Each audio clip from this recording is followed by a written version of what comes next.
All right, everyone. This is Mark Foley with Inner Evolution Fitness, bringing you today Tracy Mann, a dietitian. Uh, how's it going, Tracy? Good. How are you? Good. I'm doing great. Good. So Tracy is a registered dietitian, the owner of Everyday Nutrition in Greenwood Village, a business that's been going since 2011. Big Huskers fan. Go Big Red.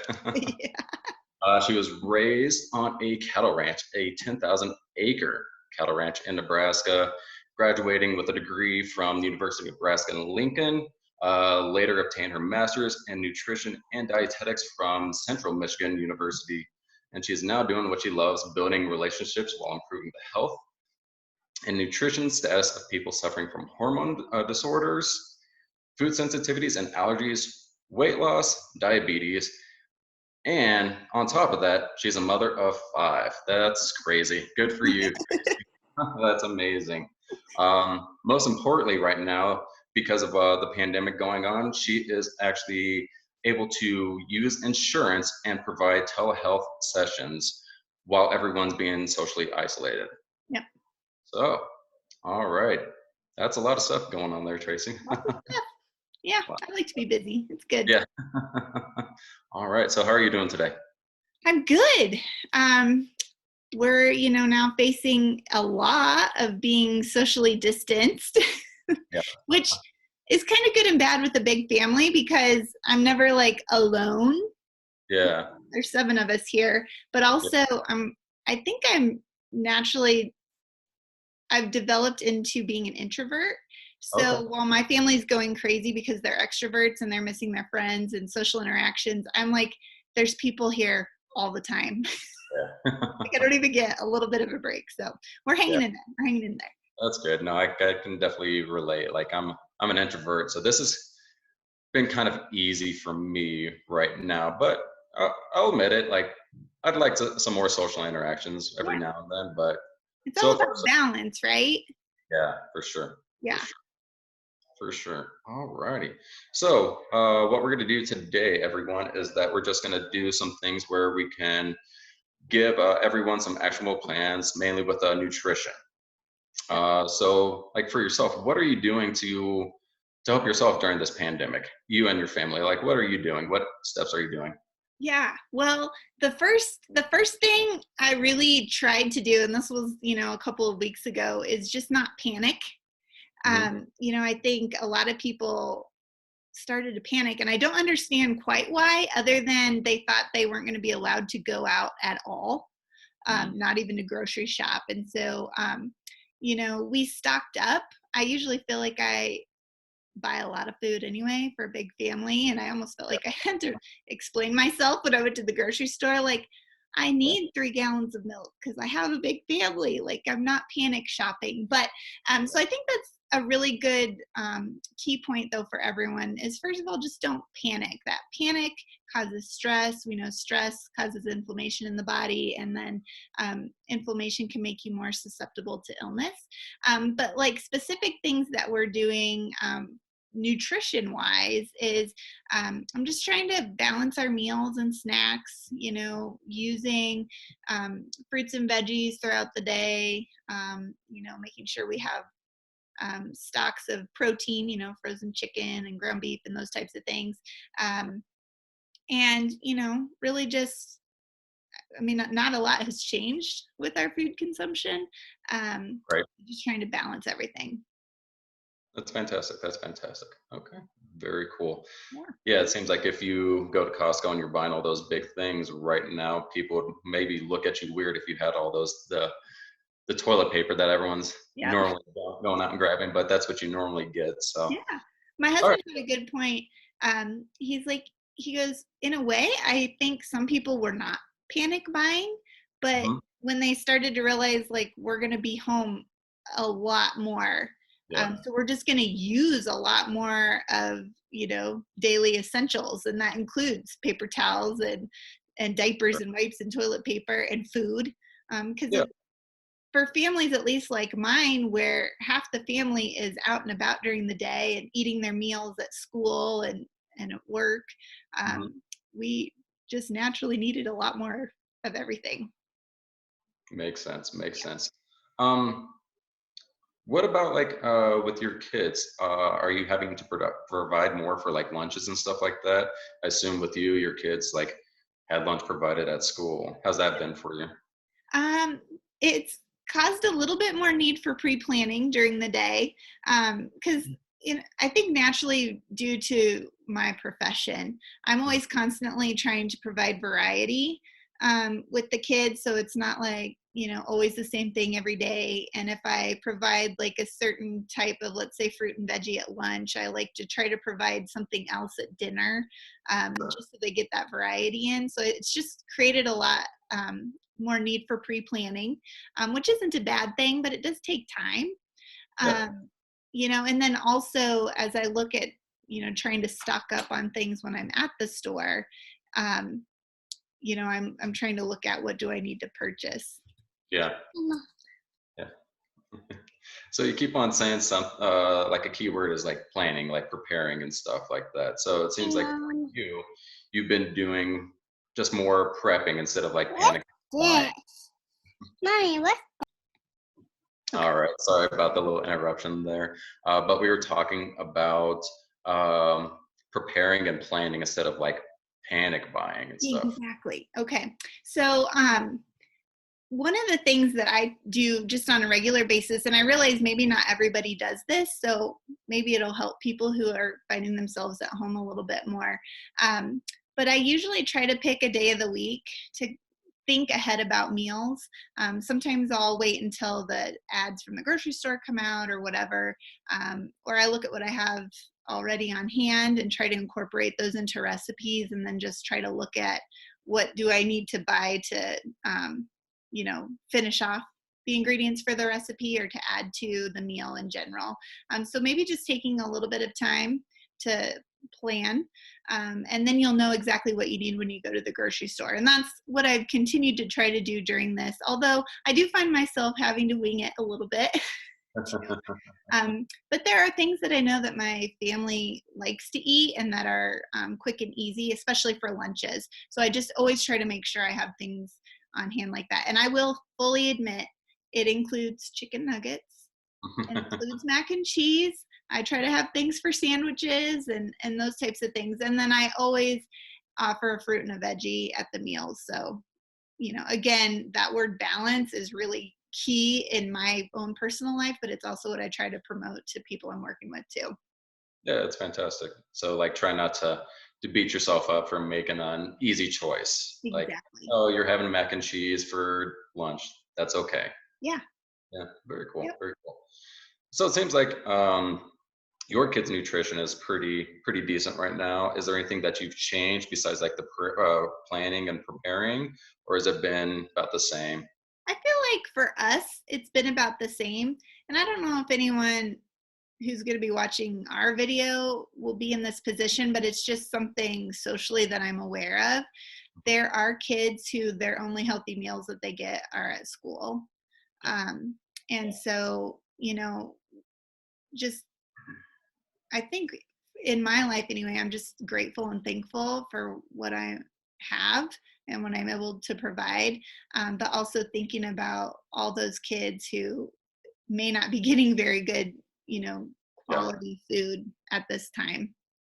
Yeah, I'm very aware of that, and I've heard a couple of restaurants. I believe Esther's in Denver is doing like for like specific times they're doing free lunches to kids, Yeah, which and is I think awesome. McDonald's is as well. Like maybe not the best nutritionally, but there seems like there's options out there. A Real lot of small food. I businesses. mean, some of these kids go hungry. I mean, some just get access to lower quality foods, but Yeah, then some kids just don't even have food. So I even think, a McDonald's type, they even in their Happy Meals, they've got apple slices, they've got yogurt, so there's still some nutritional value being provided.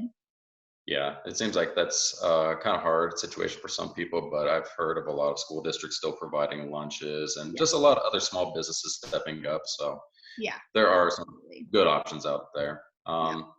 Like for the people that are in a position to buy like good food, like is there any tips that you would suggest for them to feed their kids? Anything that like some basic tips you would give to them. Basic stab on hand. I always like to think of, and this is for adults too, but for kids as well. When you're looking at your plate, does it have some protein? Does it have some sort of carb? So a grain, a starch, something like that. And then does it have some fruits and vegetables? And if you're a family that consumes dairy, does it have dairy or a dairy alternative?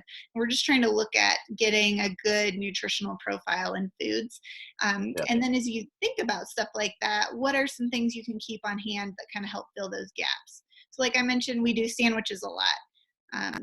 The meat is the protein, the bread is that grain, and then we usually have like baby carrots, or I'll slice up a cucumber, bell peppers, things like that. I usually do more fresh veggies at lunch because it's just quick and easy. Um, and then a fruit, and then my kids do drink milk, so they'll have milk on the side. But just trying to visualize those components, I think is a helpful place to start. gotcha. Yeah. So going back to the whole balance thing again. It's all balance. And sometimes we miss getting the fruit in, or I usually always try to have a veggie, but once in a while, like if my husband's in charge of doing lunch, he'll forget to set the veggie out, and I'm like, okay, so then we might have it as a snack, mid-afternoon or something. Very cool. Yeah. Um, what about like any tips for people more like at risk, anything with underlying conditions? We earlier, before the call, we talked a little bit about age and people with like asthma and diabetes and stuff like that. Do you have any tips for those group of people? Yeah. So I want to just mention for people, watching, it seems that a lot of the deaths occurring with the virus seem to have underlying conditions, specifically heart disease, um, diabetes, and then anything respiratory related. So asthma would be one common one that people suffer with that might be more at risk.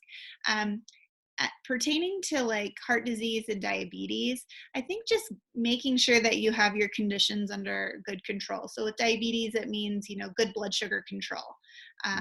With heart disease, watching the saturated and trans fat intake, watching your sodium intake, those types of things can be helpful, not only for helping keep your body at optimum health to either avoid or help fight the virus if you get it, but also it's going to help you long term, because truly this pandemic should be short lived. I mean, it's going to feel like eternity while we're in social isolation, but for the long term, it's just good to have good control under these conditions.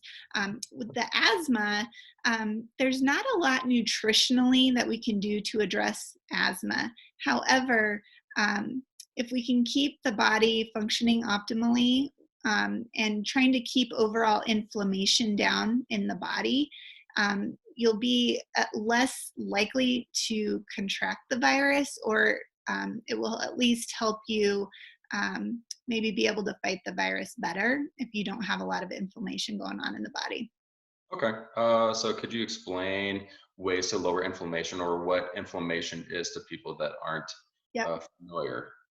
So inflammation is just kind of an underlying but chronic activation of the immune system. So if your immune system is activated while it's trying to manage a health condition, intrinsically and physiologically, it's going to lower the ability for the immune system to fight other invaders in the body. So like bacteria and viruses. Um, some people who either have poor diet intake, poor nutritional status, the body can have kind of a chronic state of inflammation going on anyway. So if we can optimize the food and nutrition coming in, it can help lower inflammation. Okay. And there are foods that we know that can help lower inflammation.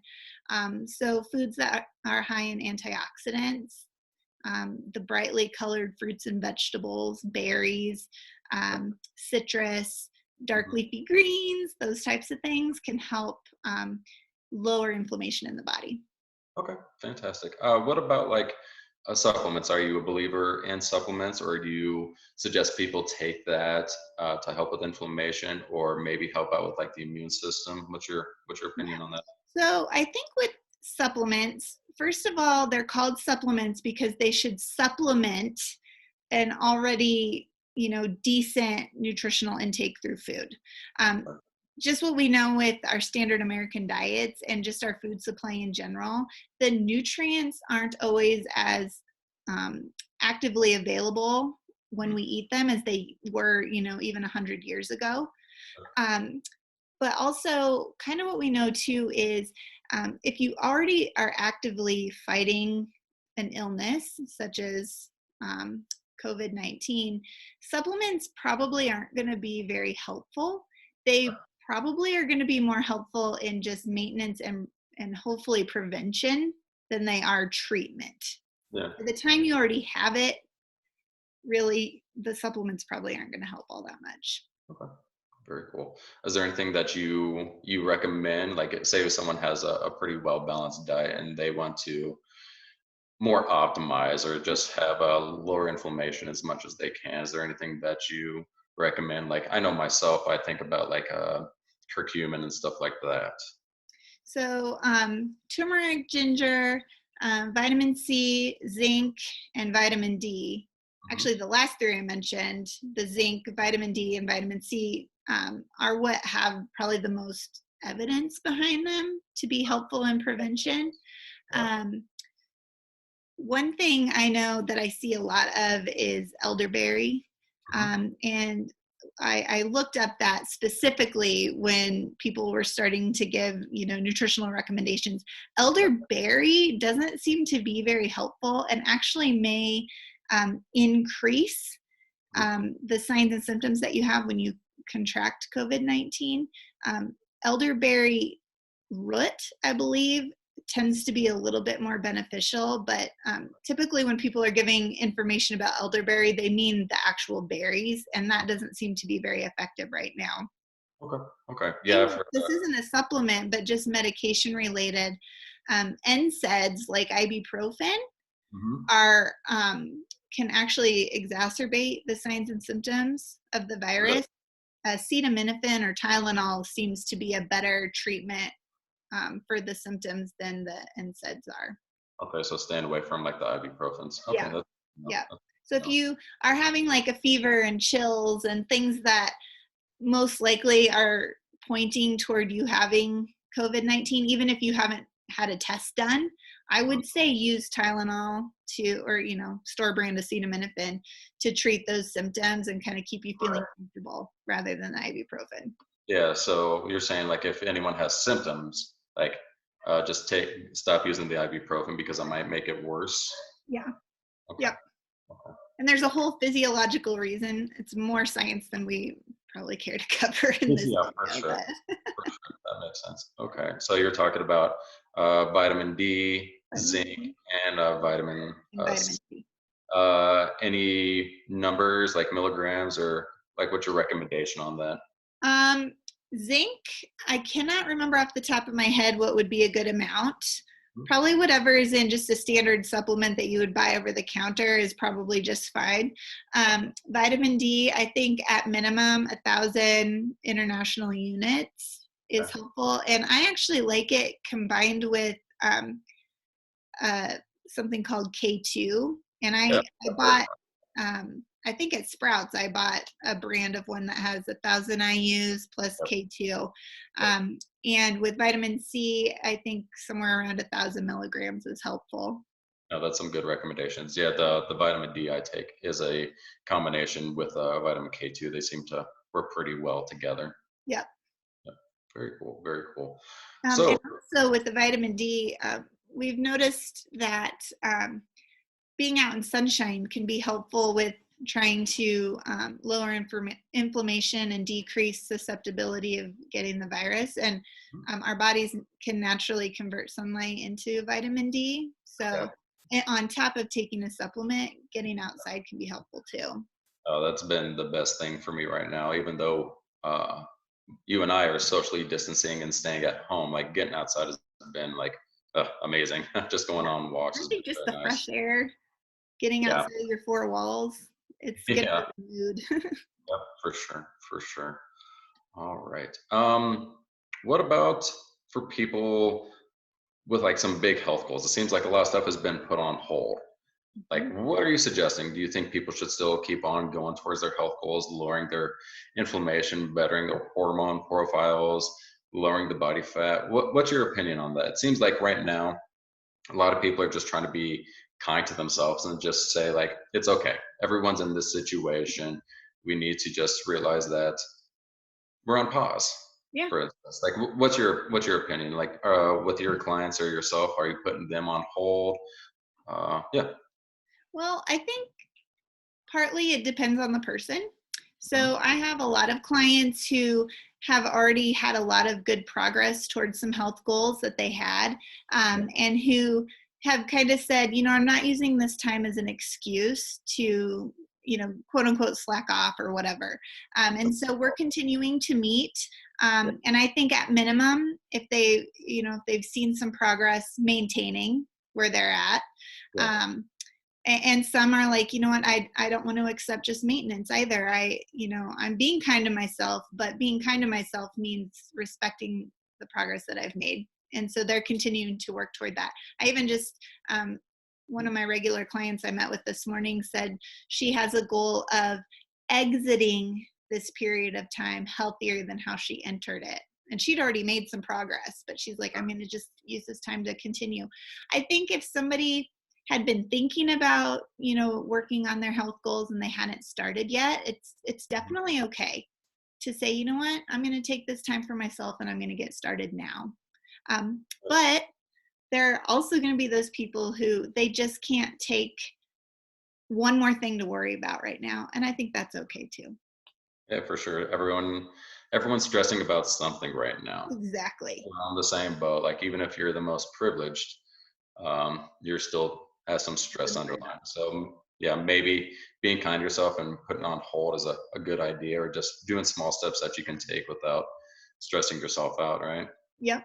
And I think for some people, um, just having, I guess, some accountability and also some professional influence on them can be Yeah. helpful too, because I think a lot of times when I have clients come in, they're expecting things to be super rigid, um, super restrictive, and all these things, and then when they leave they're like, that wasn't what I expected at all. So if people have in their mind that the only way to focus on themselves is to be rigid and restrictive, that's probably the Right. wrong approach, and maybe they need help from somebody like you or me or somebody else Yeah. that can kind of help make it a little bit more realistic.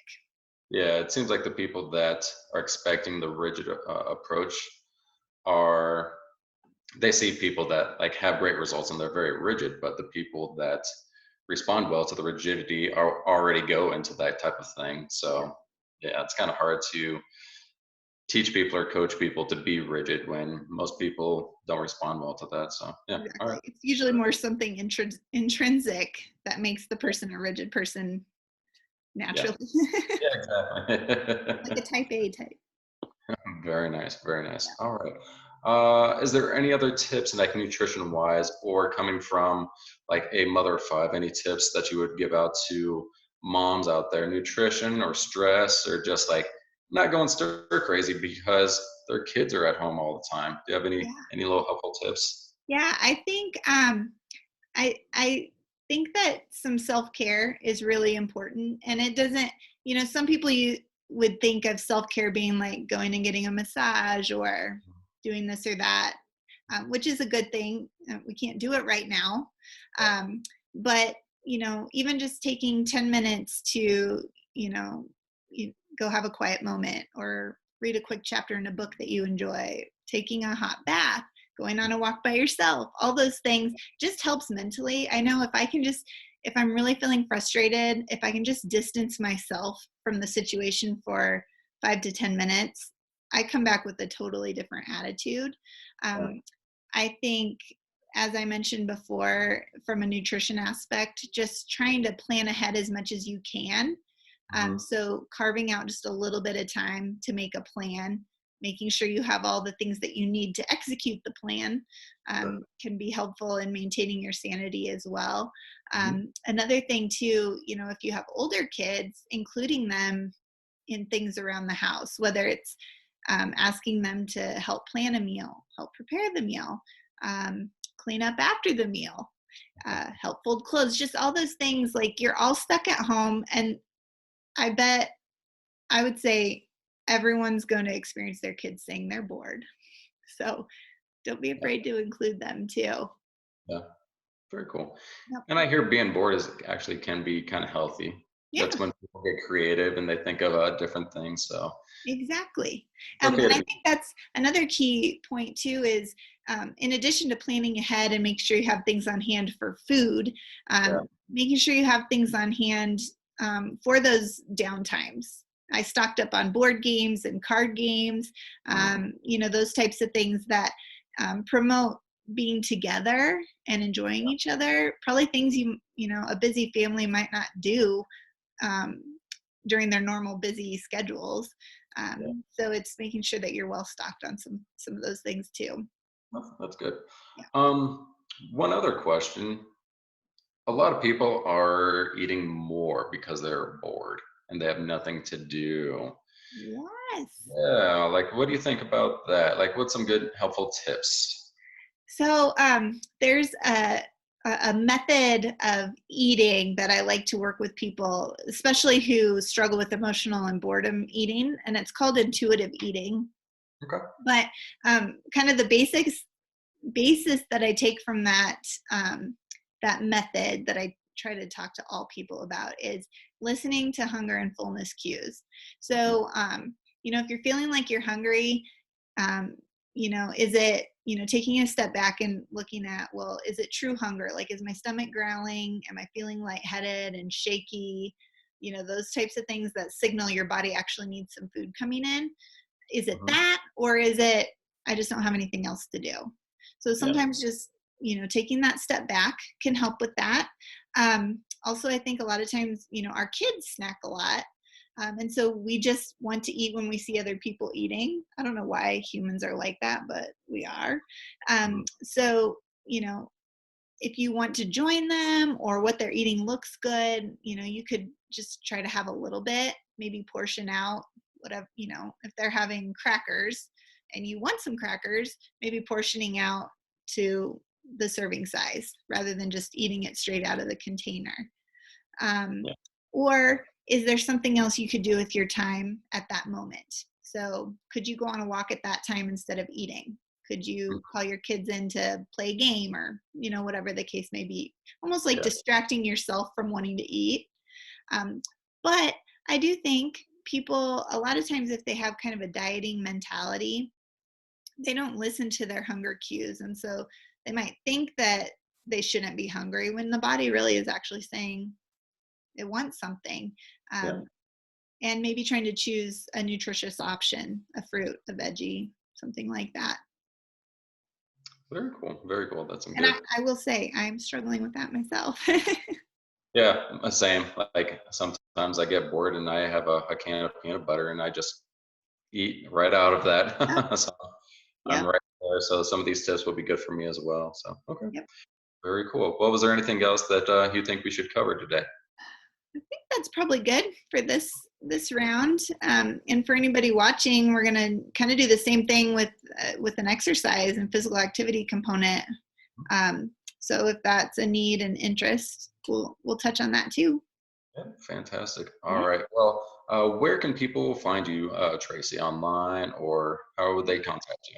Um, so I have a website. It's under construction right now, but it does at least have my email address and phone number to call. Email is probably the best, and people can feel free to email questions and not feel like, they have to commit to meeting or something. But my website is everydaynutritionllc.com. I'm also on Facebook, which is probably how a lot of people are going to find this. And it's just at Everyday Nutrition LLC. Okay. Very cool. Very Yeah. cool.